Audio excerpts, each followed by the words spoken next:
공항 대합실의 의자는 차가웠고 그 위에 쪼그려 앉은 노인의 어깨는 자꾸 떨리고 있었다.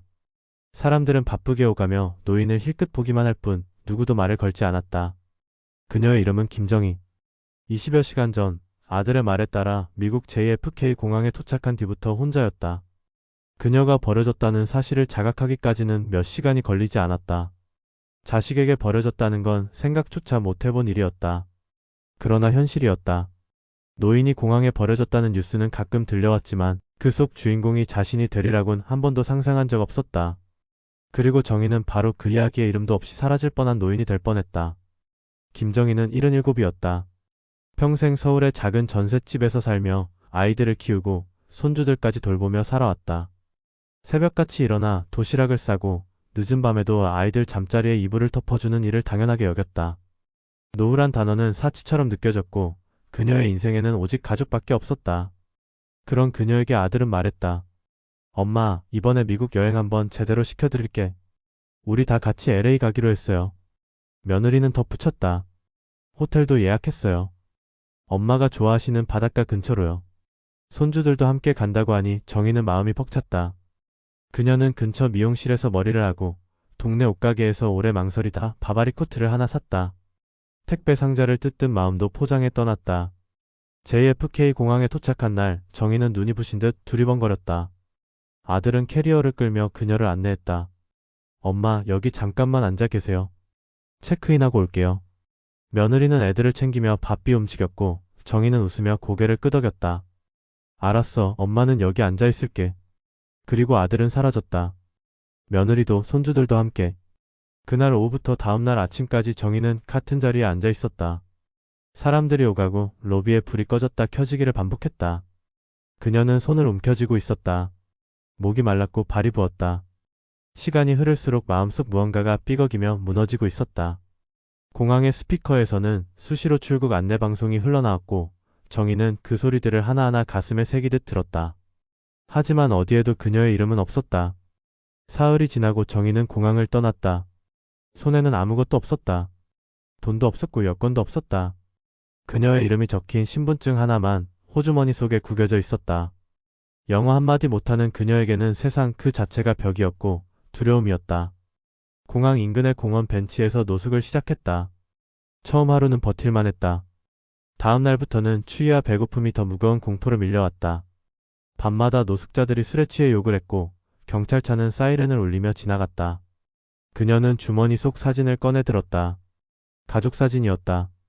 웃고 있는 아들과 손주들, 그리고 그 옆에 서 있던 자신의 모습. 그녀는 사진을 접어 다시 넣고 하늘을 올려다보았다. 뉴욕의 하늘은 파랗고도 차가웠다. 넷째 날 정희는 무료 급식소를 찾아갔다. 쌀죽을 받아 먹으며 그녀는 주변을 둘러봤다. 대부분 영어를 쓰고 있었고 몇몇은 히스패닉계 노인이었다. 그녀는 작게 몸을 웅크린 채 한쪽 구석에 앉았다. 눈을 감고 국을 들이켰고 뜨거운 국물이 내려가며 눈물이 흘렀다. 그때 한 남자가 그녀에게 다가왔다. 회색 코트를 입은 백발의 노신사였다. 그는 그녀를 바라보다 조심스레 말을 걸었다. 혹시 김정희 씨 아니신가요? 그녀는 눈을 들었다. 그의 얼굴이 나직었다. 순간 뇌리 속으로 수십 년 전 이름 하나가 떠올랐다. 박우철. 미대 시절 함께 다니던 남자. 그녀가 대학을 중퇴한 뒤 부모 반대로 헤어진 사람. 그가 거기 있었다. 바로 눈앞에. 정희는 아무 말도 하지 못했다. 눈물이 먼저 흘렀다. 그는 그녀를 품에 안았다. 수십 년이 지나도 그 품은 따뜻했다. 우철의 집은 뉴욕 외곽의 작은 단독주택이었다. 그의 아내는 10년 전 세상을 떠났고 아들 하나는 타주에서 살고 있었다. 그는 은퇴 후 자원봉사를 하며 무료 급식소 일을 하고 있었다. 방 한 칸을 내어주며 그는 말했다. 마음 놓고 지내세요. 여긴 당신 집이에요. 정희는 한동안 아무 말도 하지 않았다. 말을 잃은 건 아니었다. 할 말이 너무 많았기 때문이었다. 그녀는 매일 아침 일찍 일어나 집안일을 도왔고 우철은 그런 그녀를 조용히 지켜보았다. 어느 날 저녁 국을 먹다 말고 그가 물었다. 정희 씨, 왜 공항에 혼자 계셨던 거예요? 그녀는 숟가락을 내려놓고 오래 침묵했다. 그리고 천천히 말했다. 버려졌어요. 내 아들이 날 버렸어요. 나 그 애가 준 티켓 믿고 왔는데. 우철은 그 말을 듣고 손을 떨었다. 그는 한동안 아무 말 없이 그녀의 앞에 국을 더 떠주었다. 그리고 그날 밤 그는 말했다. 우리 같이 뭐 하나 해봐요. 여기엔 당신 같은 분이 많아요. 우리가 밥 한번 제대로 먹게 해주는 공간 만들어요. 정희는 고개를 저었다. 그럴 힘이 없어요. 그는 미소 지었다. 지금까지 살아온 게 힘 아니었으면 뭐예요. 그렇게 정희의 밥상이 시작됐다. 우철은 돈을 냈고 정희는 손을 움직였다. 그녀는 매일 새벽 5시에 일어나 밥을 지었다. 된장국을 끓였고 김치를 담갔다. 점심이 되면 동네 노인들이 줄을 섰다. 처음엔 몇 명뿐이던 손님이 점점 늘어났고 정희는 그들에게 이름을 물어보고 반찬을 더 얹어주었다. 2달이 지나자 지역방송 기자가 찾아왔다. 공항에 버려진 한국 노인이 뉴욕에서 무료 식당을 운영 중이라는 소식은 빠르게 퍼졌다. 뉴스 영상 속 정희는 앞치마를 두르고 웃고 있었다. 기자가 물었다. 무슨 마음으로 이 일을 시작하셨나요? 그녀는 대답했다. 나도 누군가 밥 한 끼만 챙겨줬다면 덜 힘들었을 것 같아서요. 내가 받은 고통이 누군가에게 위로가 되면 좋겠어요. 이 뉴스는 한국 커뮤니티에서 폭발적인 반응을 얻었다. 누군가는 댓글을 남겼다. 저게 진짜 엄마다. 그 댓글을 아들이 봤다. 그리고 며칠 후 그는 미국행 비행기에 몸을 실었다. 정희의 밥상 앞에 고급 승용차 한 대가 멈췄다. 그 안에서 내린 아들과 며느리, 손주들이 식당 문을 열고 들어왔다. 정희는 가스레인지 앞에 서 있다가 고개를 돌렸다. 그녀의 눈빛은 차분했고 날카로웠다. 아들은 다가와 말했다. 엄마, 우리 미쳤었어. 그땐 우리 사정이 너무 힘들었어. 정희는 묵묵히 국을 저었다. 그녀는 아무 말도 하지 않았다. 며느리가 아이의 손을 잡고 말했다. 엄마 정말 죄송해요. 그제야 정희는 국자를 내려놓았다. 그리고 천천히 다가가 말했다. 힘들어서 사람 하나 버리는 게 말이 되냐? 나 쓰레기였니? 그렇게 쉽게 버릴 정도로. 아들은 눈물을 흘리며 무릎을 꿇었다. 정희는 고개를 돌려 식당 벽 쪽으로 걸어갔다. 그리고 서랍을 열어 서류를 꺼냈다. 이건 내 전 재산을 미국 노인복지재단에 기부하겠다는 공증 서류다. 내가 한국에 남긴 건 너희가 버린 내 이름뿐이다. 아들은 얼굴이 창백해졌다. 엄마 왜 이렇게까지 해요? 우리 진짜 반성했어요. 정희는 그를 바라보며 말했다. 내가 말한 사정 그거 말고도 난 참았다.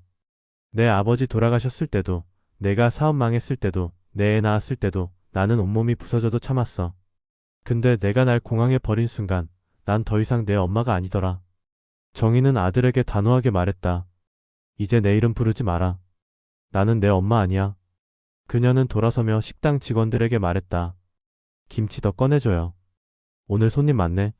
아들과 며느리는 말없이 식당을 나갔다. 그들이 떠난 자리에는 김정희의 기계만 남았다. 그녀는 고요하게 그러나 단단하게 그 자리를 지켰다. 몇 달 후 정희는 시민권을 취득했고 우철과 함께 작은 시골 농장을 샀다.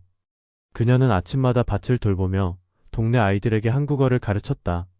작은 텃밭의 가지 하나에도 그녀는 정성을 다했다. 비가 오는 날이면 아이들과 창가에서 종이접기를 했고 우철은 그녀에게 젊은 날에 못다 준 노란 스웨터를 선물했다. 하루는 식당 앞 벤치에 낯선 할머니가 앉아 있었다. 정희는 다가가 물었다. 식사하셨어요? 할머니는 떨리는 손으로 말했다. 혹시 밥 좀 얻을 수 있을까요? 정희는 웃으며 대답했다. 아니, 같이 먹어요. 여긴 그런 곳이에요. 그녀가 쓰던 수첩의 마지막 장에는 이렇게 적혀 있었다. 사랑은 기다림이 아니라 함께 있어주는 것. 그리고 나를 버린 사람들에게 줄 수 있는 최고의 복수는 내가 나답게 당당하게 살아가는 것이다.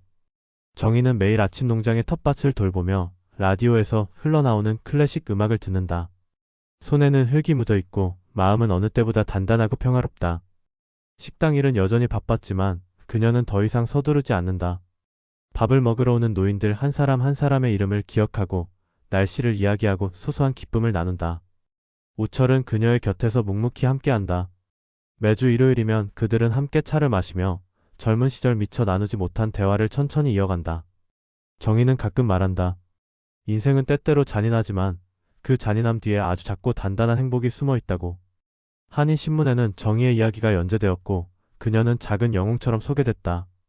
하지만 정희는 말한다. 나는 영웅이 아니에요. 다만 버텼을 뿐이에요. 살아냈다는 게 내 복수였어요. 그리고 언젠가 다시 같은 선택의 순간이 온다면 그녀는 말할 것이다.